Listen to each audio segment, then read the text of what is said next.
Un anniversaire dans ce journal. Savez-vous que le réseau de téléphonie portable a 20 ans, 2 décennies déjà que le GSM fait partie de notre quotidien en Belgique. Autant dire qu'il a changé, technologie, format. C'est presque une séquence souvenir que nous propose Valentin Boisgelot. Il y a 20 ans, le réseau GSM en Belgique permet de téléphoner partout. Le fait de se déplacer ne pose plus de problème. Une véritable révolution. Les consommateurs, généralement, se souviennent de leur premier téléphone portable.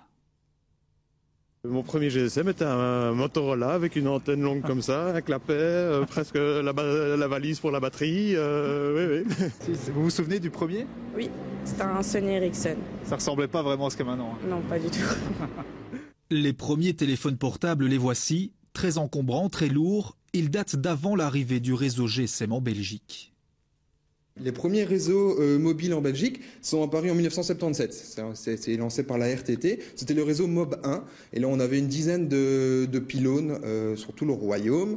Et ça avait la particularité, à l'époque, il n'y avait pas de préfixe. Donc, il fallait deviner où son correspondant se trouvait pour faire le préfixe de la zone. Donc, si on devinait qu'il était à Bruxelles, on faisait le 02. Si par contre, il était à Liège, il fallait faire le 04.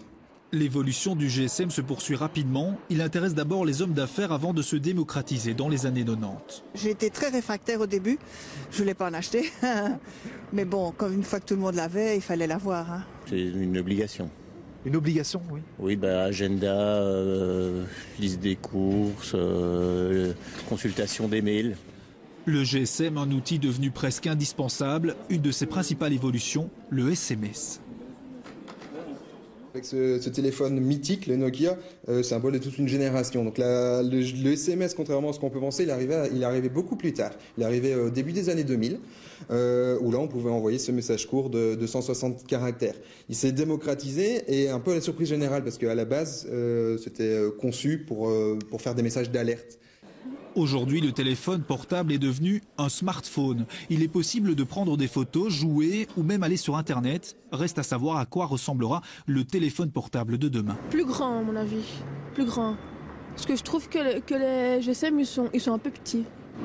Vu comment c'est parti, je crois que oui, ça va ressembler de plus en plus à une feuille. Et tout va devenir tactile, je crois. Se sont généralisés en 2013, c'est les téléphones waterproof, donc ils sont résistants à l'eau, qu'on peut utiliser sous la pluie. En Belgique, c'est quand même bien utile.